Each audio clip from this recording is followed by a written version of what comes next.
మాట్లాడేటట్టు మద్యం నుంచి సముద్ర మధ్య వరకు కూడా పాలనలోనే కాదు టూరిజంలో కూడా దోచుకోవడం దోచిపెట్టడమే ధ్యేయంగా జగన్మోహన్ రెడ్డి పాలన ఏదైతే ఉందో ఆ యొక్క పాలనలో భాగంగా రాష్ట్రంలోనే టూరిజంని నెంబర్ 1 స్థానంలో ఉంచుతాను. విశాఖ కేంద్రంగా టూరిజం హబ్గా తీర్చిదిద్దుతా అని చెప్పినటువంటి జగన్మోహన్ రెడ్డి సాక్షాత్తు రాష్ట్ర వ్యాప్తంగా ఉన్నటువంటి tourism hotel resorts AP tourism పేరుతో ఉన్నటువంటి 26 హోటల్స్ రిసార్ట్స్ కూడా ప్రైవేట్ వ్యక్తులకి ఆపరేషన్ అండ్ మెయింటెనెన్స్ నిమిత్తం కట్టుబెట్టేటువంటి కార్యక్రమం చేయడం అనేది చాలా దుర్మార్గమైన చర్య అని చెప్పి జనసేన పార్టీ చెప్తా ఉంది. సుమారు 100 కోట్ల రూపాయల పైగా ఆదాయం వచ్చేటువంటి 26 హోటల్స్ 1000 కోట్ల రూపాయలు విధించేటువంటి టూరిజం ఆస్తుల్ని ఇవాళ ప్రైవేట్ వ్యక్తులకి షార్ట్ టెండర్ కేవలం 3 రోజులు టెండర్ నోటీస్తో ఆ యొక్క టెండర్లు కట్టుబెట్టేటువంటి కార్యక్రమం చేస్తూ ఉన్నారు.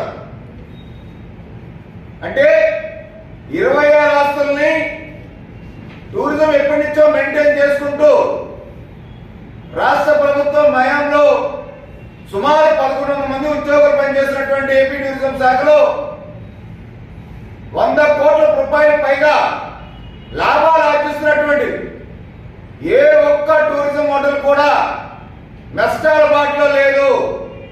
అలాంటిది కేవలం 20,90,00,000 రూపాయలు ఆదాయం కోసం 100 కోట్ల రూపాయల ఆదాయం వచ్చేటువంటి ఈ హోటల్ని ఎందుకు కూడా అర్థంతరంగా ఆగమేఘాల మీద ప్రైవేట్ వ్యక్తులు కట్టుబెట్టడానికి 20వ తారీఖున షార్ట్ టెండర్ నోటీస్ ఏ విధంగా ఇచ్చారని చెప్పి జనసేన పార్టీ ప్రశ్నిస్తా ఉంది.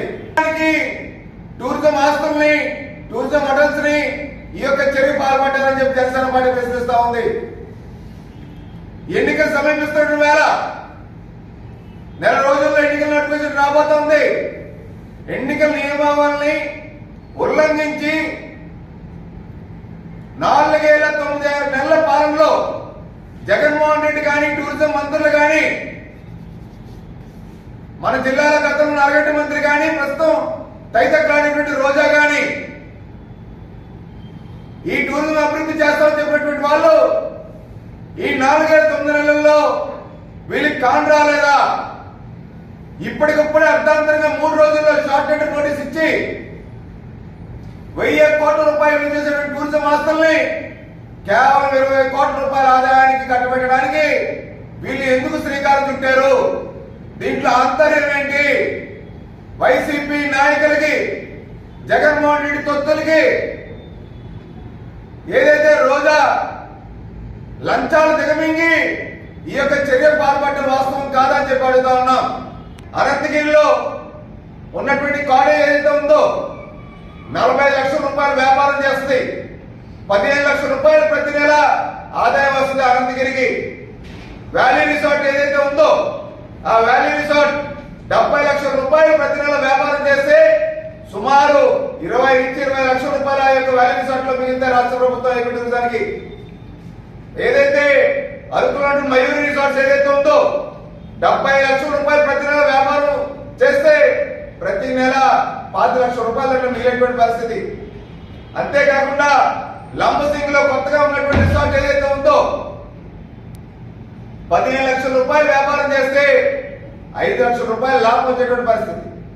అంటే అన్ని కూడా లాభాల బాటలో ఉన్నాయి.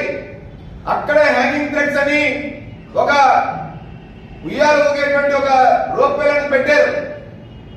ఒక ప్రైవేట్ కాంట్రాక్టర్ కి 80 లక్షల రూపాయలకి కేవలం ఏటా లీజ్ ఇస్తే